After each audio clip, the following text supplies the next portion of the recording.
ओम शांति। My spiritual brothers and sisters, बहुत लोगों का एक प्रश्न आता है कि हम दूसरों की हेल्प करना चाहते हैं। दूसरा परेशान है, दुखी है, स्ट्रेस में है एंड हम उसकी हेल्प करना चाहते हैं। लेकिन कई बार क्या होता है कि जब हम दूसरों की हेल्प करते हैं तो हम खुद परेशान हो जाते हैं। तो कैसे डील करें? क्या लोगों की हेल्प करना छोड़ दें? क्या लोगों का दुख सुनना छोड़ दें? या मतलब क्या ऐसा किया जाए कि हम लोगों की हेल्प कर सके? तो प्रश्न तो बहुत सुंदर है और बहुत लोगों के मन में ये आता है, क्योंकि चाहे फैमिली है, चाहे फ्रेंड्स हैं, चाहे ऑफिस में हैं, आज बहुत सारे लोग मेंटल डिसऑर्डर से गुजर रहे हैं, है ना। चाहे वो स्ट्रेस स्ट्रेस तो ऑलमोस्ट सभी को है। किसी से पूछा जाता है आजकल कि स्ट्रेस होता है, तो कहते सबको होता है, इसमें हाथ खड़ा करने की क्या ज़रूरत है। एंड ज़्यादातर लोग जब स्ट्रेस समझाते भी हैं तो वो बोलते हैं कि स्ट्रेस इज़ नेचुरल। ये लाइन जो है ना, आप कोई भी आर्टिकल पढ़ेंगे स्ट्रेस का, stress related, stress free living मतलब स्ट्रेस मैनेजमेंट वाले जो आर्टिकल्स भी पढ़ेंगे, तो आप पाएंगे उनकी शुरुआत होती है इस लाइन से कि स्ट्रेस इज़ नेचुरल। परंतु ऐसा नहीं है। कोई भी mental disorder is not natural, है ना। विकार, जब हम विकार की बात करते हैं ना, काम, क्रोध, लोभ, मोह, अहंकार, ईर्ष्या, द्वेष, चिंता, ये सब विकार हैं। विकार मतलब क्या है? This is not my reality, this is not natural. Natural हम क्यों कहना शुरू कर गए? क्योंकि कोई भी चीज़ जब वो प्रचलन में हो जाती है, that means most of the people are having that symptom, तो हमें लगता है ये तो नेचुरल है। जैसे अगर आज किसी से पूछा जाए कि रात को लेट सोना चाहिए या नहीं सोना चाहिए, वो कहेंगे this is normal, this is natural. किसी से पूछा जाए ड्रिंक करनी चाहिए नहीं करनी चाहिए, वो बोलेंगे दिस इज़ नेचुरल, आजकल तो सब करते हैं। लेकिन अगर हर व्यक्ति वो चीज़ कर रहा है, दैट इज़ नॉट, इसका मतलब ये नहीं है कि वो बिल्कुल सही है। अगर हर कोई कर रहा है वो चीज़, गलत हो सकती है वो चीज़। तो अगर आप किसी की हेल्प करना चाहते हैं, बहुत अच्छी बात है। हमें दूसरों की हेल्प करनी चाहिए या नहीं करनी चाहिए? 100% करनी चाहिए, क्योंकि हमारी बेसिक नेचर है हेल्प करना लोगों की। परंतु एक चीज़ का ध्यान रखते हुए, पहले किसकी हेल्प करनी है?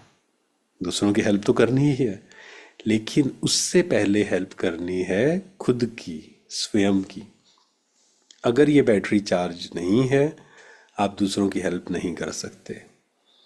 ये गिलास अगर भरा हुआ नहीं है, हम दूसरों के गिलास नहीं भर सकते। ध्यान से समझना है इस बात को।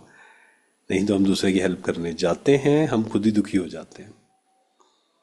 एक प्रश्न हमने पूछा कि दूसरों के दुख में दुखी होना चाहिए या नहीं होना चाहिए। आप जानते हैं कितने लोगों ने यस बोला होगा? 60% लोगों ने बोला यस, दुख में दुखी होना चाहिए। 40% लोगों ने बोला दुख में दुखी नहीं होना चाहिए दूसरों के।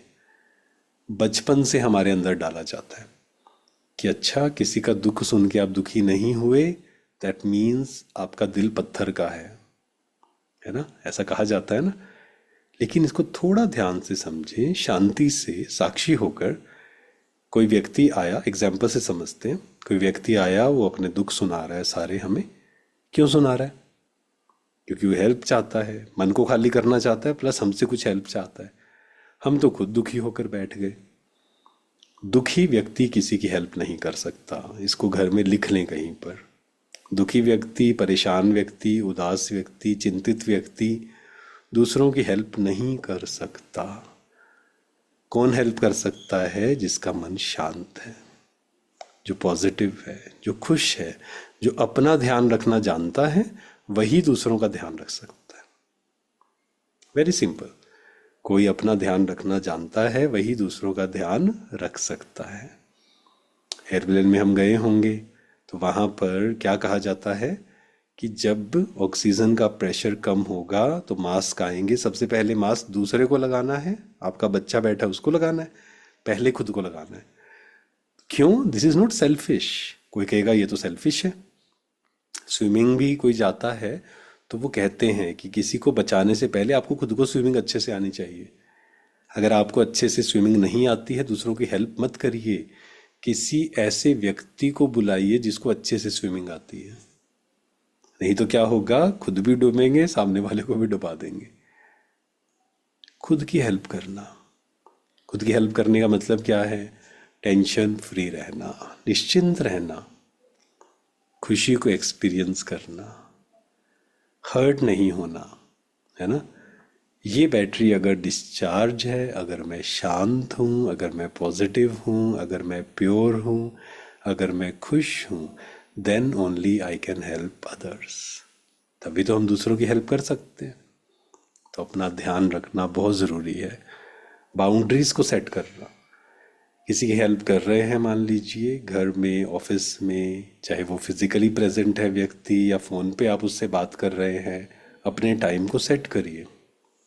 ऐसा ना हो रात को 12-12 बजे तक बात करके उसकी हेल्प करने की कोशिश कर रहे हैं, क्योंकि इससे क्या हुआ, हमने अपने लाइफस्टाइल को ख़राब किया, प्लस उनको हम क्या मैसेज भेज रहे हैं कि रात को लेट तक जागना सही चीज़ है बिल्कुल। तो ये तो एक प्रकार से हेल्प की जगह उल्टा हो गया बिल्कुल, है ना। अपनी बाउंड्रीज को हमें सेट करना है, एक समय निश्चित करना है, तभी हम दूसरे की हेल्प कर सकते हैं। कुछ समय निकालना है, खुद की चार्जिंग करिए। खासकर अगर आप किसी की हेल्प करते हैं, काउंसलिंग करते हैं, दोस्तों की, प्रोफेशनल काउंसलिंग नहीं, एक्चुअल में हम सब काउंसलर्स हैं ना अगर देखें तो। अपनी काउंसलिंग कर रहे हैं, अपने को समझा रहे हैं, दूसरे को गाइड कर रहे हैं। लेकिन किसी को भी कुछ समझाना है, बात करनी है, उससे पहले 10 मिनट अपनी चार्जिंग करिए। अपने वाइब्रेशंस को इतना पावरफुल बनाना है हमें कि हमारे वाइब्रेशंस प्लस हमारे वर्ड्स से सामने वाले के अंदर शक्ति भर जाए, सामने वाले का मन शांत हो जाए। ठीक है, तो डिटैच होना आना चाहिए, दूसरे के दुख में दुखी नहीं होना है, बल्कि शक्तिशाली होकर कैसे हम हेल्प करें, प्लस अपनी बाउंड्रीज को हम मेंटेन करें। Thank you so much. ओम शांति। शुक्रिया।